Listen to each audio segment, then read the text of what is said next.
Dapat pala iPad gamit ko dito para medyo malaki, no? Oo nga. Okay. Direct Abby, nasa sa inyo na po. Binigay ko na sa inyo yon. Depende na lang sa inyo kung magkano ibibigay nyo. Anyway, yung proceeds naman nito ay hindi sa akin mapupunta, kundi sa mga kapampangan po na tutulungan natin. Thank you so much. Okay, Boots, let's move on. Nabenta na lahat yung mga una. Let's move on dito. Again, hindi ko po ito nasuot. Sinukat ko lang. This is size 40. Pero hindi ko siya kasha. I'm size 10. So, mas iyaano ko siya sa mga size 9. 2,000. Let's start with 1,000 na price. With box pa to.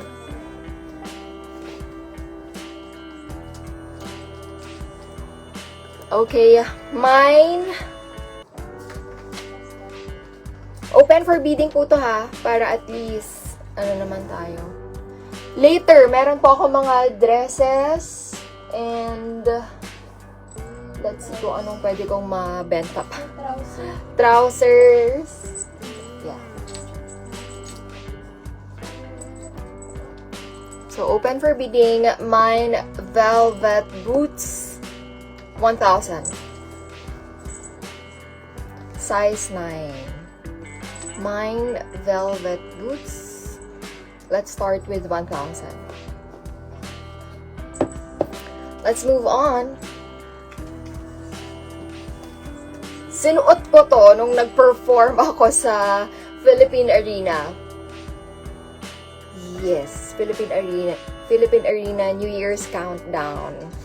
I don't know kung nakita niyo yon, pero once ko lang din siya nagamit. This is size 40 again. Medyo maliit siya sa akin, kaya nire-recommend ko siya sa mga size 9. Meron na ba? Mine velvet boots 1K si Asenas. So again, Asenas, this is open for bidding. Magandang araw po sa inyo at welcome back dito sa ating panibagong video. At mga kapolitika, inyo pong napanood itong live selling session ni Emma Marie Tiglao dito sa kanyang social media account sa Facebook para makatulong doon sa mga biktima ng baha at bagyo sa mga nakalipas na araw. So ating pag-uusapan dahil sa tingin natin ito rin po ay pasample niya dito sa Miss Grand Philippines 2025 at ilalaban doon sa Miss Grand International dahil ang Miss Grand po ay may kasamang pa live selling at sa tingin natin ay itong ginawa ni Mama Marie Tiglao ay isang training ground para sa opportunity kung sakali siya ang mapipili sa Miss Grand. Pero bago ang lahat ay huwag kalimutang mag-like at mag-subscribe na rin kayo para updated kayo sa ating mga latest issue.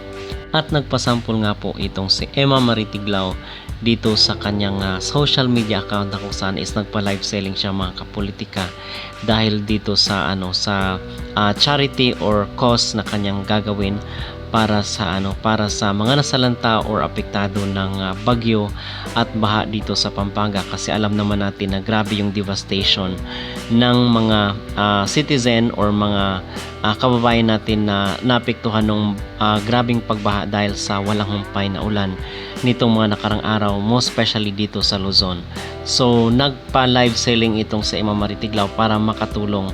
At the same time, ito rin po ay kanyang pwedeng gawin na advocacy dahil siya nga ay sasali dito sa MGI Philippines na magaganap ang coronation or yung final sa August 12, 2025. So yung maging reaction or maging opinion ko dito sa kanyang pasample ng live selling dahil ito nga ay isa sa mga requirement rin or isa sa mga duties and responsibilities ng Miss Grand. Sa tingin ko naman ay pasado itong si Emma Tiglao pero alam naman natin na iba talaga pag doon na sa mismong Miss Grand ay kinakailangan na lively yung live seller sa kanilang mga pa-online selling. Pero along the way is madidevelop naman yan kung sakaling mapipili si Emma. Okay?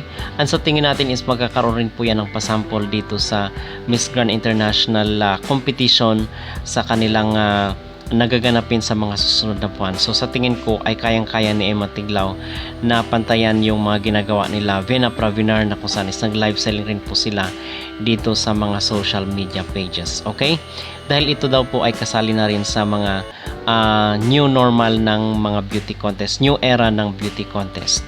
At yung mga nagtatanong kung kailan po ang kompetisyon ng Miss Universe 2025 doon sa Thailand ay sa November pa po yung month ng kompetisyon ni Atisa Manalo kasama yung ibang mga bansa dito sa Miss Universe 2025 na ganapin sa bansang Thailand. Okay? So yun mga kapolitika, ating mga update today. At kung kayo naman po ang tatanungin ano po ang inyong magreaksyon or maging opinion dito sa pa-live selling ni Emma Marie Taglao sa kanyang social media account, sa tingin nyo ba ay pasado ito sa panlasa ni Mr. Nawat? Mag-comment down below at huwag kalimutang mag-like at mag-subscribe na rin kayo para updated kayo sa ating mga latest issue.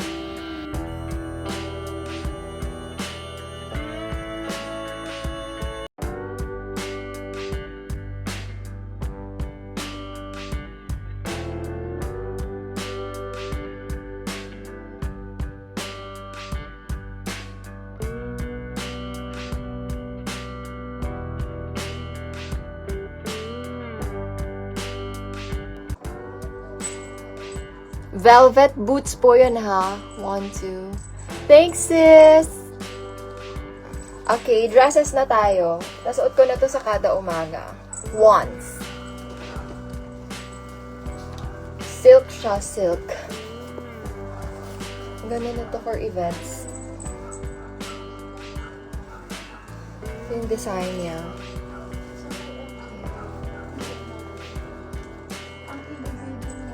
Uy!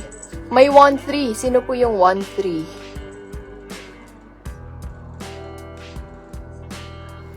I think si ano lang yan, si Marvin. Nag-example lang siya.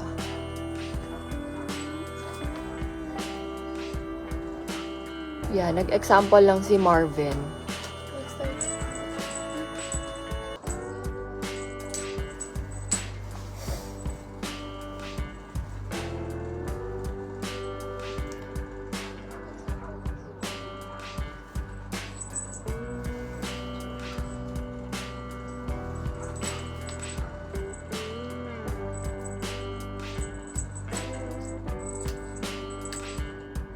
Okay.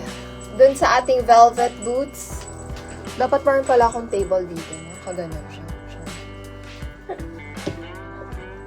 Dito sa ating velvet boots, bibigyan ko hanggang 10:40. So, you still have 3 minutes. Kapag wala pong nag-bid ng higher than 1-2, bibigay ko na kay MJ ito. Thanks. Para nakaka-move on na tayo. Meron naman po, may nagmo-monitor po, yung sister ko. Hello, Anwar. After my live, please PM mo ko para at least ako na yung mag-reply sa inyo kung paano yung shipping and all. Para at least mapadala na natin today. Dress, 400. Mine silk. Ang ganda nito. Zipper siya sa likod. Pang formal. Uy, Anwar! Nag-bid 1-3 for velvet boots. Again, hanggang 10:40 lang po yung bidding nun. Kung sino yung last, then sa kanya na. Tito Albert, meron ng 1-3. Pageant heels. Yung iba ko kasing heels nasa condo, pero meron akong mga ano lang dito. Pero mura ko lang ito ibebenta kasi nagbakbak na siya. O, dress, wala. Mine, silk, 400. MJ, 1,350. What size ng boots? 9. 9. 1.5, Tito Albert. Last po. Hanggang 10:40 lang po.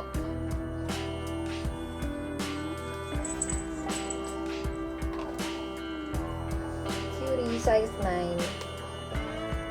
May price tag pa. Lahat po nung mga nauna na shoes ay nabenta na po. May nakapag-mine na. Anwar, 1.5 na si Tito Albert. Wala na, namay na to. Oo, nakuha na to na. Ni Direk Abby.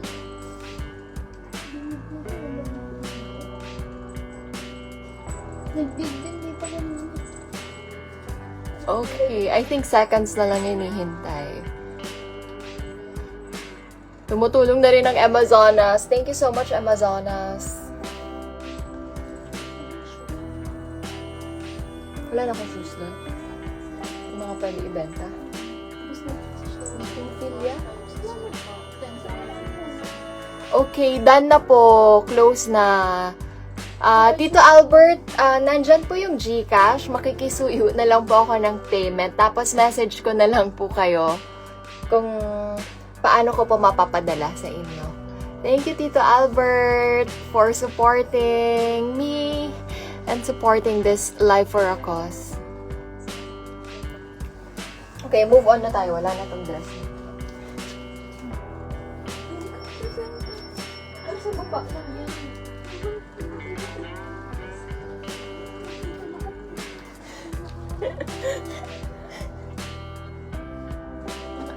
Close na po yung velvet shoes kay Tito Albert na po. Naglagay na ako ng time para natatapos tayo. Meron pa ako later. White boots and black boots po. Later yan. Mag-dresses muna tayo para abangers lang muna kayo. Gusto ko yung umabot ng 150. Eto na po. Dress. Ang cute nito. Short dress. Once used sa kada umaga.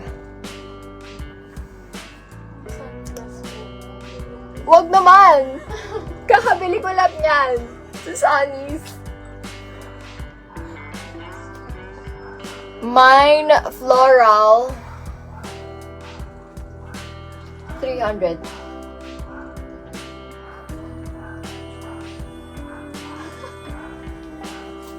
Sige. Saan yung joke? Mine Ano siya ng bahay? Floral Ako na magpipicture. 300. Kami na. Mine Floral 300. Wala. 10, 9, 8. Ang cute nito, nakaka-shape siya. Suot ko. Magkano yung silk kanina? Mine Floral, Rian. Okay, hindi ko na isusuot. Kay Rian. Rian, payment first tayo. Tapos kapag nagpadala ka, pa-note na lang, Floral. 400 din. 400. Ay, yung Floral 300 lang. Ito yung 400. Mag-trousers ka. Kaya lang wala no? Okay, next.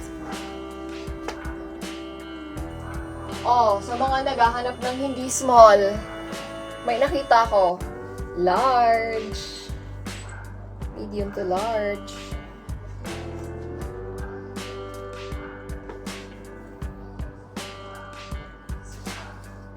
Mine ML. Medium to large. Mine ML 300. Mine ML. Uy, mga nag-ML. Sa likod yung zipper niya. Mine ML 300. 10, 9, 8, 7. Ang cute nito. May slit siya.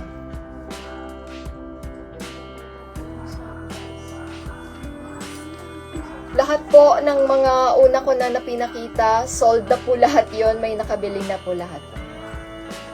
Fine.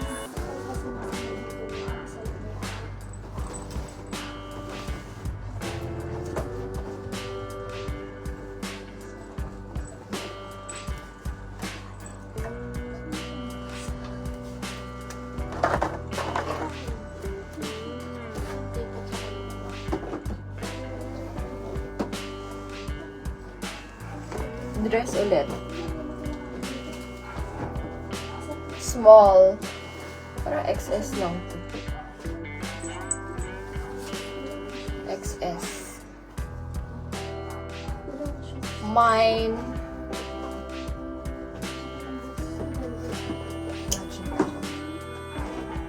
Pants me. Later, maghahanap ako ng pwede ko ibenta dito kahit sinusuot ko pa tong mga to. Suot mo. O, dress muna tayo, XS. Mura lang